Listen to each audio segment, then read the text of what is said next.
사랑하는 성도 여러분, 안녕하십니까? 12월 21일 화요일 성경 바로 읽기 시간입니다. 오늘은 십계명 그 두 번째 시간으로 왜 십계명이 하나님의 보좌의 기초인가에 대하여 살펴보도록 하겠습니다.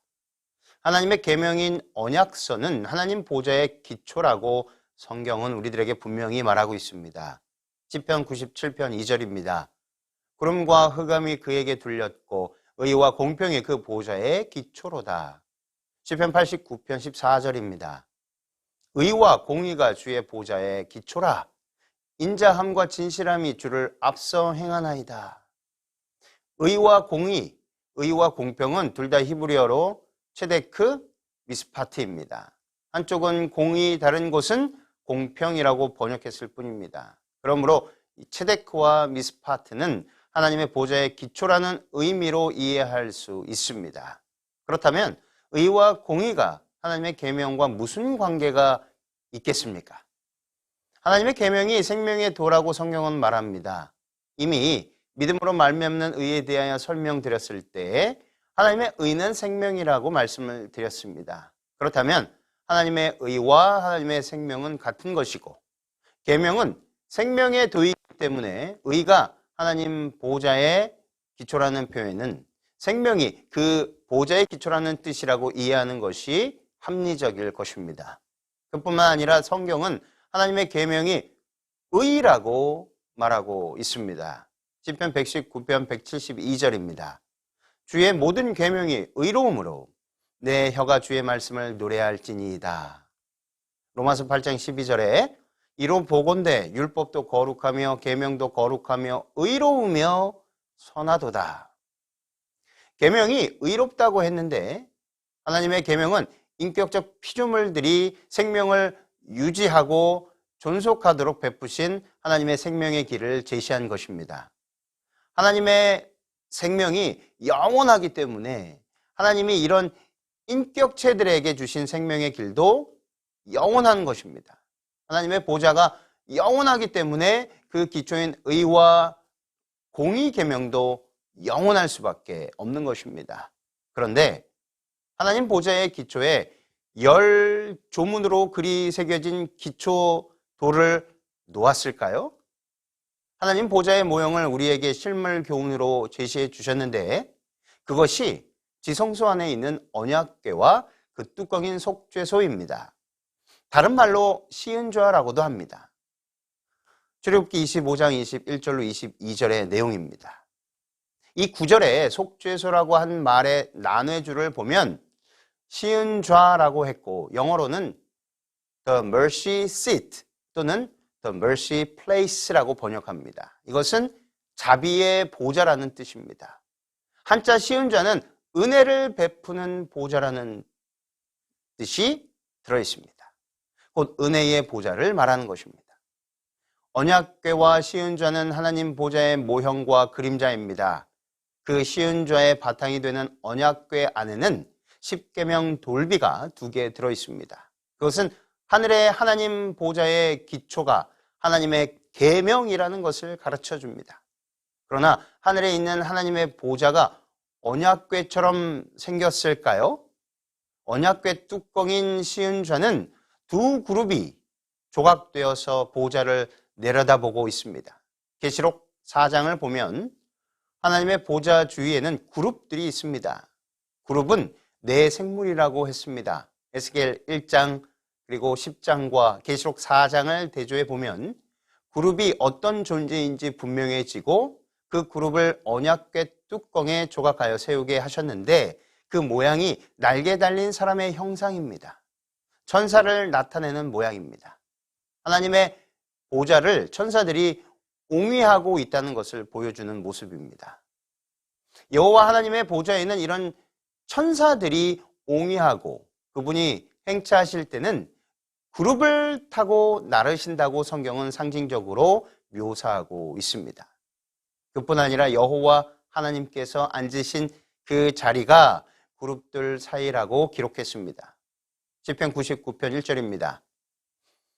여호와께서 통치하시니 만민이 떨 것이요 여호와께서 그룹 사이에 좌정하시니 땅이 요동할 것이로다. 그러므로 하나님의 보좌가 언약궤와 같다고 할 수 없습니다. 그러나 그 보좌의 의미를 언약궤로 구상화하여 영적, 복음적 의미를 깨닫게 하신 것입니다. 그 보좌의 형상인 언약궤 안에 바로 언약의 10말씀들을 넣게 하심으로 하나님 보좌의 기초가 의와 공의라는 것을 사람들이 깨닫고 알 수 있도록 하신 것입니다. 언약의 돌비를 넣었기 때문에 그 궤 이름을 언약궤라고 한 것입니다. 일반적으로 법궤라는 말을 많이 쓰는 것 같은데 사실 이 개역 성경에는 법궤라는 말이 딱 한 번 나옵니다. 레위기 16장 2절입니다. 그곳에만 딱 한 번 나옵니다. 이것도 원문을 보면 그냥 궤입니다. 히브리 원문으로는 아론입니다. 우리가 너무도 잘 아는 제사장 아론은 원문으로 읽을 때 아하론입니다. 혼돈하기 쉽지만 원문으로 보면 구분하기가 쉽습니다. 성경은 주로 언약궤라고 썼고 다음으로 많이 쓴 말은 증거궤입니다. 언약의 돌판을 증거판이라고도 했기 때문입니다. 어떤 사람들은 하나님의 계명, 10계명을 십자가에서 폐하였다고 주장합니다. 그러나 성경에 그런 기록은 없습니다. 사람들은 율법과 선지자는 요한까지니 라는 말씀으로 침례 요한 때까지 율법이 필요했고 그 후에 예수님이 오시고 십자가를 지심으로 율법을 폐했다라고 말합니다. 그러나 율법과 선지자는 요한 때까지라는 말은 하나님의 계명인 율법에 대하여 하시는 말씀이 아닙니다. 그것은 구약에 대한 말씀입니다. 율법과 선지자는 구약 성경을 뜻하는 표현이었습니다. 침례 요한은 오실 구주에 대하여 예언하고 그분이 봉사할 길을 예비하는 선구자로서 구약적 사업을 하는 사람이라는 말씀입니다. 신약 성경에 이름이 있지만 침례 요한의 사명은 구약의 선지자들과 같은 사명을 수행하는 사람이라는 뜻입니다. 그래서 율법과 선지자, 곧 구약이 구주에 대하여 수행하는 기능이 침례 요한의 사업으로 끝나고 이제는 그 율법과 선지자가 예언한 메시아가 친히 오셔서 천국 복음을 전하게 되었다고 가르치는 것입니다. 그렇기 때문에 예수님은 이렇게 선언하신 것입니다. 누가복음 24장 25절로 27절입니다. 가라사대 미련하고 선지자들의 말한 모든 것을 마음에 더디 믿는 자들이여 그리스도가 이런 고난을 받고 자기의 영광에 들어가야 할 것이 아니냐 하시고 이에 모세와 및 모든 선지자의 글로 시작하여 모든 성경에 쓴 바 자기에 관한 것을 자세히 설명하시니라. 누가복음 24장 44절로 48절입니다. 또 이르시되 내가 너희와 함께 있을 때에 너희에게 말한 바 곧 모세의 율법과 선지자의 글과 시편에 나를 가리켜 기록된 모든 것이 이루어져야 하리라 한 말이 이것이라 하시고 이에 저희 마음을 열어 성경을 깨닫게 하시고 또 이르시되 이같이 그리스도가 고난을 받고 제3일에 죽은 자 가운데서 살아날 것과 또 그의 이름으로 죄 사함을 얻게 하는 회개가 예루살렘으로부터 시작하여 모든 족속에게 전파될 것이 기록되었으니 너희는 이 모든 일의 증인이라. 율법과 선지자가 무슨 뜻인지 분명하지 않습니까? 이 구절을 가지고 하나님의 계명이 십자가에서 폐하였다고 주장하는 것은 성경을 성경적으로 보는 지각이 없기 때문입니다.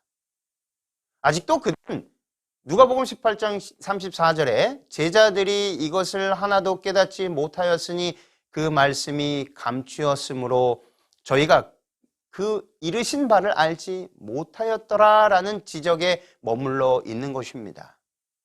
하나님이 친히 계시는 그 나라의 열 조문이 과연 필요한 것일까? 예수님께서 하신 말씀으로 우리는 이 질문의 대답을 들을 수 있습니다. 마태복음 22장 35절로 40절입니다. 그 중에 한 율법사가 예수를 시험하여 묻되 선생님이여 율법 중에 어느 계명이 크니이까? 예수께서 가라사대 내 마음을 다하고 목숨을 다하고 뜻을 다하여 주 너의 하나님을 사랑하라 하셨으니 이것이 크고 첫째 되는 계명이요 둘째는 그와 같으니 내 이웃을 내 몸과 같이 사랑하라 하셨으니 이 두 계명이 온 율법과 선지자의 강령이니라. 열조문으로 쓰셔서 우리에게 주신 언약의 말씀인 십계명은 아담 안에서 육체가 된 지구의 사람들의 현실에 맞추어 기록하여 주신 것입니다. 그것은 두 부분으로 구성되어 있습니다. 첫째 부분은 하나님을 사랑하는 내용이고 둘째 부분은 사람을 사랑하라는 내용입니다. 즉 첫째 계명부터 넷째 계명까지는 하나님을 사랑하는 사람들에게 있을 수밖에 없는 최소한의 원칙입니다. 다섯째 계명부터 열째 계명까지는 사람을 사랑하는 사람들에게 나타날 수밖에 없는 최소한의 원칙입니다. 이 첫 부분은 하나님 사랑, 둘째 부분은 사람 사랑, 다른 말로는 이웃 사랑입니다. 이것이 하나님 나라의 통치 원칙이라는 사실입니다. 이것을 다시 하나로 묶으면 사랑입니다. 하나님 보좌의 기초는 하나님의 사랑이라는 말입니다. 하나님이 사랑이시니까 그럴 수밖에 없지 않겠습니까? 그 사랑을 이 지구의 사람에게는 구체화하여 10말씀으로 된 언약의 조문으로 적어주신 것입니다. 에덴 동산에서는 이 생명의 언약을 생명나무와 선악을 알게 하는 나무로 나타내 보이셨습니다. 언약을 맺기 전에 창세기 2장 1절로 3절에서 제7일을 안식일로 제정하셨습니다. 여호와 하나님의 창조를 기억하고 기념하게 하여 창조주 여호와 하나님을 사랑하는 핵심 내용이 무엇인지 나타내셨습니다. 그리고 언약을 맺고 2장 7절로 25절에서 남자와 여자를 창조하셔서 가정을 이루게 하시고 사람을 사랑하게 하셨습니다. 그러나 사람이 죄인이 된 후에 하나님은 사람들을 구원하실 언약을 여자의 후손이 오실 것으로 약속하시고 이 구원 사업을 맡길 그의 백성을 아브라함의 후손으로 택하신 다음에 그들을 애굽에서 이끌어내셨습니다. 그때 그들과 다시 생명의 언약을 맺으시면서 하나님의 생명의 본질이며 보좌의 기초인 그 사랑의 원리를 10개의 조문으로 적어서 언약서로 반포하신 것입니다. 또 그것을 언약궤 안에 넣게 하시고 그 뚜껑 이름을 시은좌라고 하셔서 하나님의 보좌의 모형으로 보여주신 것입니다.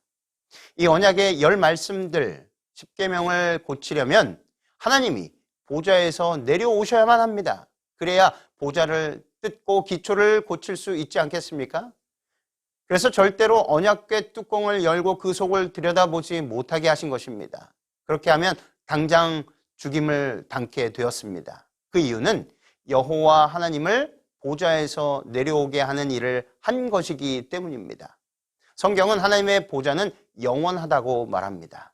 히브리서 1장 8절에 아들에 관하여는 하나님이여 주의 보좌가 영영하며 주의 나라의 홀은 공평한 홀이니이다.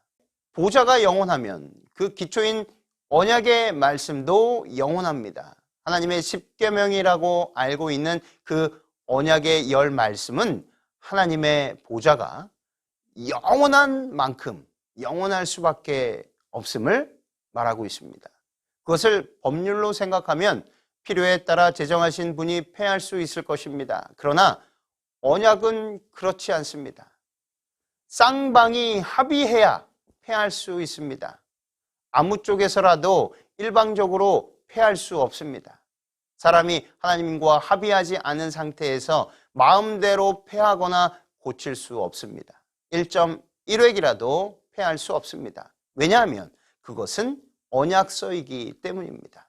갈라디아서 3장 15절에 형제들아 사람의 예대로 말하노니 사람의 언약이라도 정한 후에는 아무나 폐하거나 더하거나 하지 못하느니라.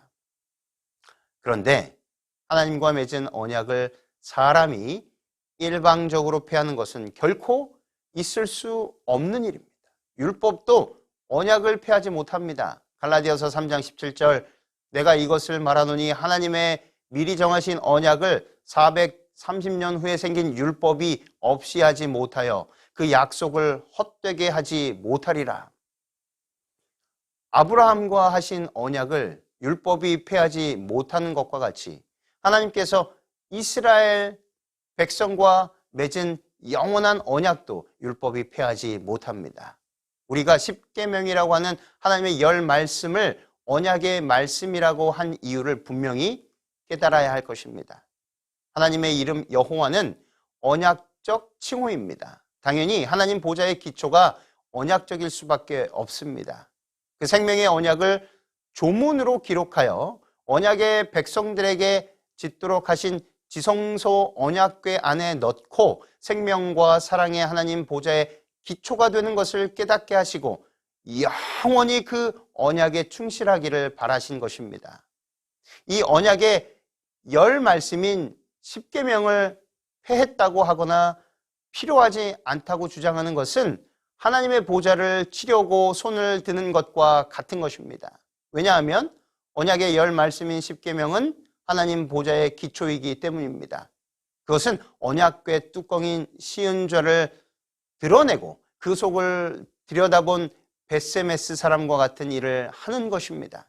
마음대로 언약궤를 만진 웃사도 동일한 행위로 여겨져서 심판을 받았습니다.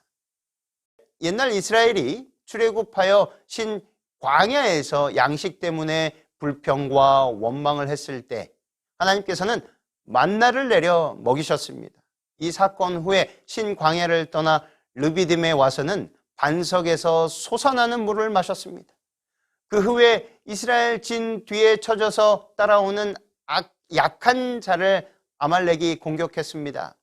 모세가 산 위에서 팔을 들어 올려서 승리한 사건입니다. 성경은 아말렉 사건에 대하여 이렇게 기록하였습니다. 출애굽기 17장 14절로 16절에 여호와께서 모세에게 이르시되 이것을 책에 기록하여 기념하게 하고 여호수아의 귀에 외워 들리라. 내가 아말렉을 도말하여 천하에서 기억함이 없게 하리라. 모세가 단을 쌓고 그 이름을 여호와 니시라 하고 가로되 여호와께서 맹세하기를 여호와가 아말렉으로 더불어 대대로 싸우리라 하셨다 하였더라. 16절 난회 주에 보면 이렇게 기록하였습니다. 여호와의 보좌를 치려고 손이 들렸으니.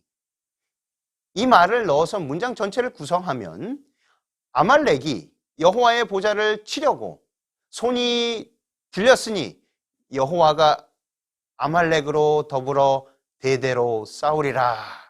이렇게 되는 것입니다. 여호와 하나님의 언약의 열 말씀인 십계명을 폐했다고 하는 것은 여호와의 보호자를 치려고 손을 든 아말렉의 도전입니다. 이것은 바로 루시퍼가 시도한 것입니다. 그는 지폐의 산에 자기 보호자를 놓고 지극히 높은 자와 비길이라고 하였습니다.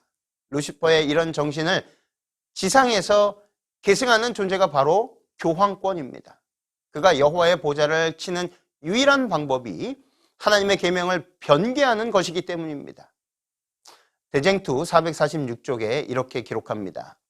법왕권은 오직 하나님의 율법을 변경시킴으로써 자신을 하나님보다 높일 수 있었다. 하나님의 계명은 영원무궁히 정한 것입니다. 결코 폐할 수 없습니다. 하나님의 보좌를 수리할 이유가 없는데 어떻게 그 기초를 고치거나 폐할 수 있겠습니까? 그런 생각이나 주장은 여호와 하나님을 보좌에서 내려오라는 소리이고 그렇게 보좌에서 내려오면 자기가 대신 앉으려는 것일 뿐입니다.